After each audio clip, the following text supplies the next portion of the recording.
이방인 성도들에게 주시는 말씀이 풍성해지는 복이 모두에게 있으시기를 예수님 이름으로 축원합니다. 사람은 누구나 다 풍성하길 원합니다. 그런데 모든 사람이 다 풍성한 것은 아닙니다. 그러면 어떻게 풍성해질 수 있느냐?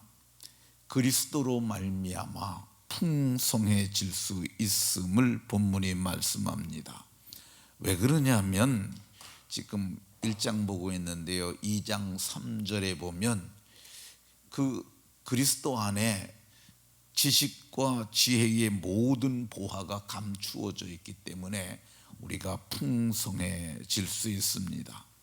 그러면 이방인 가운데 어떤 것이 풍성해질 수 있느냐? 우리가 지난 시간에 생명의 풍성함을 얘기를 했습니다.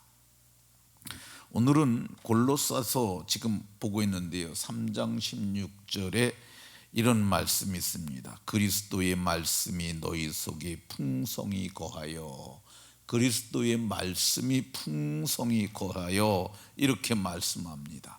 말씀이 풍성해지면 각양의 놀라운 일들이 참 많이 나옵니다. 근데 이 말씀이 풍성해지는 복은 이방인들에겐 원래 없었어요. 이 말씀 자체도 존재하지 않았어요.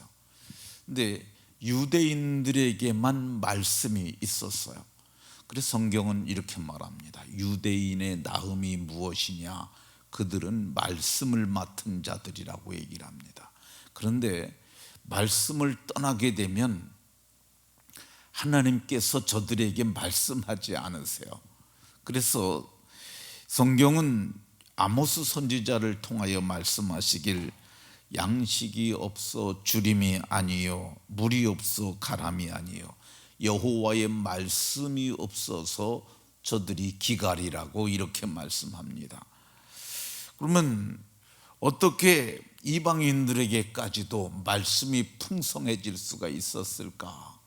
그것은 하나님의 아들 그리스도께서 오심으로 우리로 하여금 거듭나게 하셨기 때문입니다. 거듭나는 그 순간 어떤 일이 일어나느냐 하면 우리 속 사람이 생겨요. 그게 영의 사람인데, 그래서 말씀이 영이기 때문에 육에 속한 사람들은 하나님의 말씀을 듣지도 못하고, 저들은 허물과 죄로 죽었기 때문에 알지도 못하고 듣지도 못합니다. 그런데 허물과 죄로 죽었던 사람들이 예수의 피뿌림을 통해서 새 생명을 얻으면 그때 우리가 거듭나서 들을 귀가 생겨요.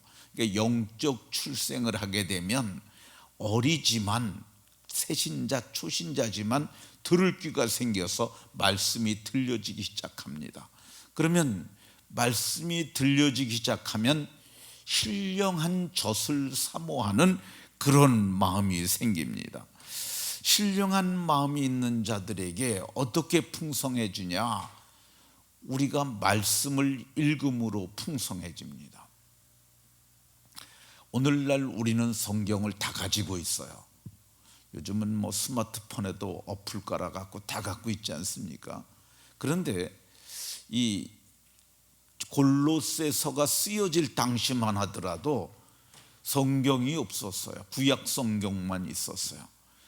신약 성경이 없었을 때 그럼 어떻게 저들이 말씀을 읽을 수 있었느냐? 이게 사도가 편지를 써준 것들이 있었어요.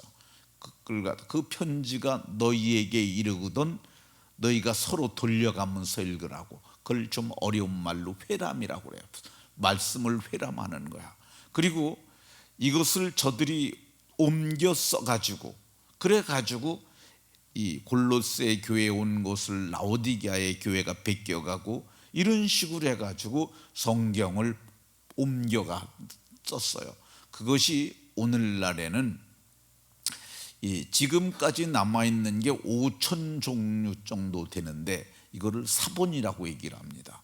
그러니까 원본은 어디였는지 하나도 없고요, 사본만 지금 존재하는데 그게 말씀이었어요. 그걸 돌려가면서 입고 그랬어요. 오늘 우리는 이방인들에게 얼마나 풍성합니까? 주머니 다 넣고 다니면서 필요하면 다 입잖아요.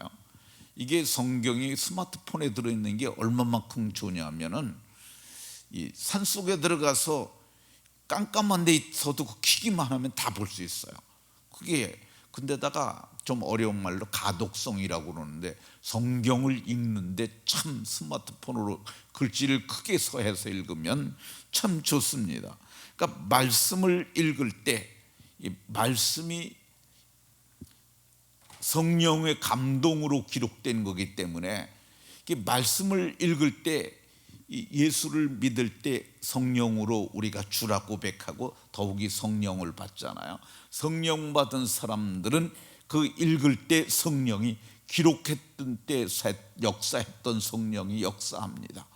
그러니까 제가 전에 또 간증했던 게 있는데, 성경을 읽다가 때를 따라 양식 나눠줄 자가 누구냐, 눈으로 읽었는데 속에서 접니다 라고 이게 반응을 한 거야. 근데 반응을 얼마나 세게 했던지 입으로 다 접니다 이렇게 말을 한 거야.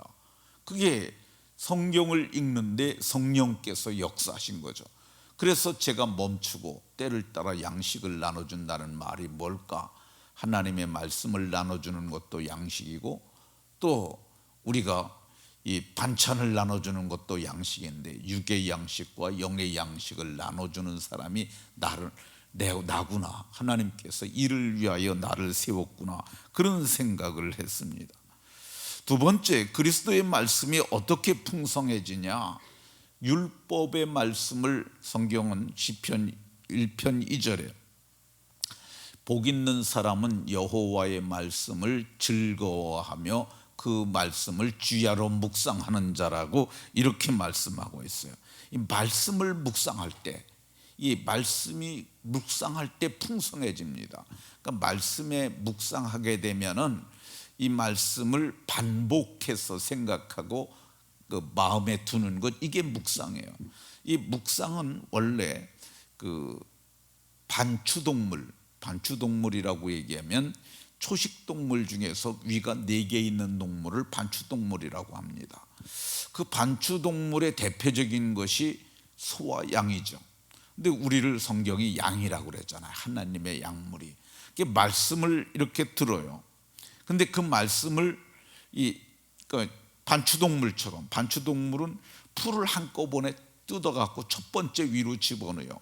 그리고 나서 배부르면 이제 앉아서 쉬면서 맷돌질을 하는 거죠. 어금니로다 그 집어넣어 갖고 다시 끌어올려 가지고 이거를 맷돌질을 해서 그걸 두 번째 위로 넘기는 거야. 이게 소화하기엔 방편인데, 이 말씀도 마찬가지예요.